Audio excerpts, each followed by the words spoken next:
Lately, I've been shooting more kind of cinematic sequences where I've noticed one thing that honestly, I haven't really shot at 120 frames per second for a lot of my videos. See, I have my ZV-E1 and A7S III that both shoot at 4K 120 frames per second, and the A7 IV and A7C Mark II that do it at 1080p. I firstly used it a lot when I first got the camera that had the 4K 120 with the A7S III, and I thought it was great to add to my story.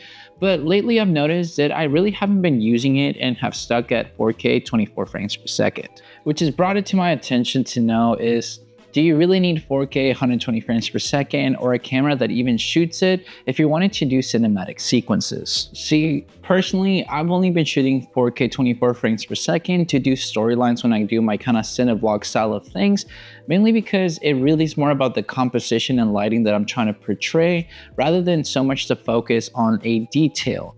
And for myself, I've noticed that I tend to use more the 120 frames per second if I'm trying to showcase a little bit more detail into maybe products or things of that sort that it would require for me to slow it down to show you, the audience, a little bit more of that detail in slower motion because it would make sense, but it doesn't really necessarily happen that often. See, like just simply putting things like today, we're just going ahead and putting our Christmas decorations. I know I can do a cinematic sequence with just doing it in 24 frames per second, like I've done with my other kind of cinevlog style of filmmaking. But I know with the details that we have present here, shooting at 4K 120 makes sense to showcase it a little bit more. But a lot of people tend to focus too much on the specs of the camera, that if it shoots 120 frames per second and if it's going to be in 1080p or 4K to know if they should get it. And to be honest, you should probably not worry about that part too much, but more focus on what kind of stories are you planning to do. Because as I know, the new Sony a7 IV is probably around the corner to be announced sometime soon.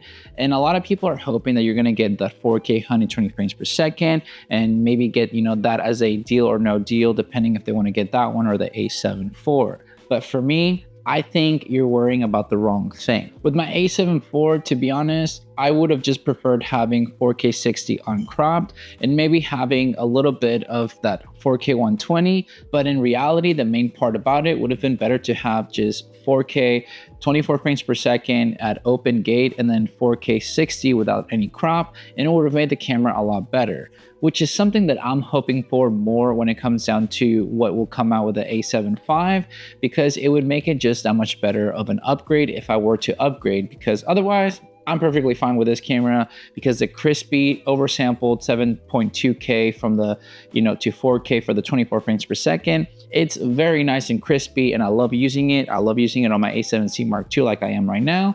That helps me tell my stories a lot nicer and I just don't have to worry about that slow motion too much anyway. And this kind of stemmed from seeing how much in movies that I've been watching recently, how much I genuinely don't see that much slow motion. Everything is more about the story and kind of the flow of it.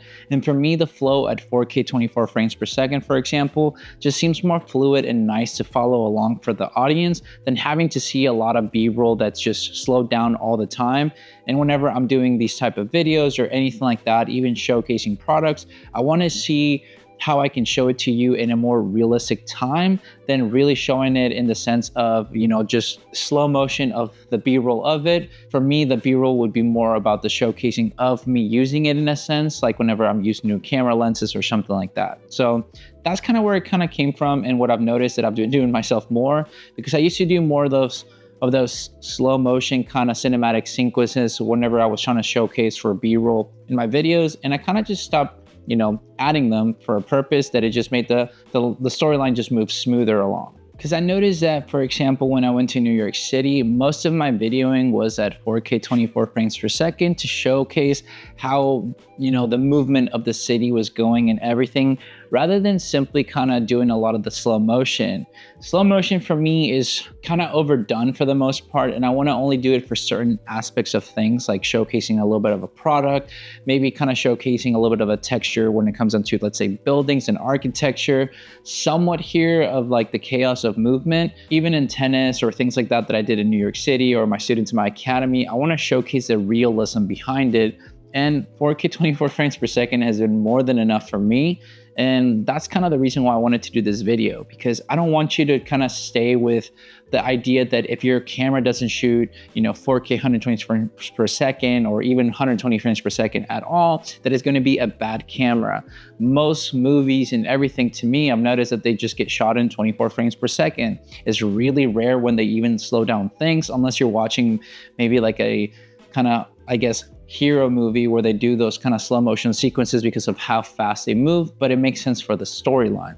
So overall, I guess it's just basically saying don't overthink it when it comes down to having slow motion in your camera. Just know how you can get better at doing 4K 24 frames per second to work on your composition, your lighting, and the storyline to make it make sense for your, production. So for example, I'm gonna do a little bit of slow motion and then also 4K 24 frames per second footage, so you can get the idea of when it would make sense to use any slow motion for details versus just a 4K 24 frames per second.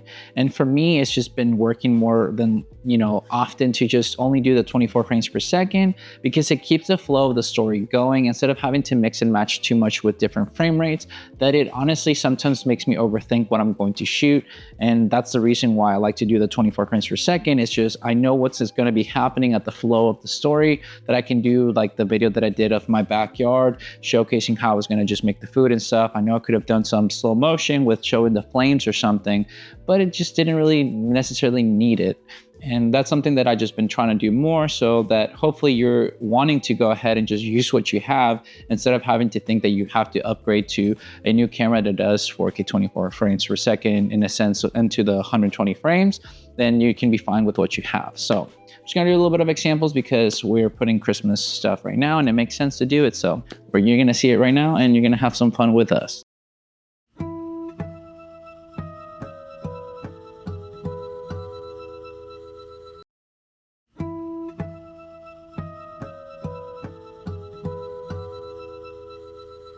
But that was pretty much showing a little bit of a difference of how it essentially filmed the 4K 120 to, 24 frames per second. And some people might like the 120 frames per second better than the 24 frames per second. And it's all a perspective of what you enjoy, nothing else. I mean, I'm gonna like things that you might not like, and you're gonna like things that I might not like. And it's just called, preferences. Just because you like oranges over bananas and I like bananas over oranges or something, doesn't mean I'm right and you're wrong. But that's just something that I just prefer doing lately, and I've caught myself doing more often, because I used to do a lot of just assuming, essentially just going, oh, B-roll is slow motion. It has to be slow motion. But it started getting to the point where I was thinking of it more like a moving picture of, keeping it at 24 frames per second and moving in real time, because it makes you feel like you're there in real time. When I was filming it right now, for example, at 24 frames per second with the A7S III, it felt like you're there in the moment as it's happening. But when you do it in slow motion, it's almost like I'm just showcasing you the memory of it, if that makes sense. That's how I view it, at least personally.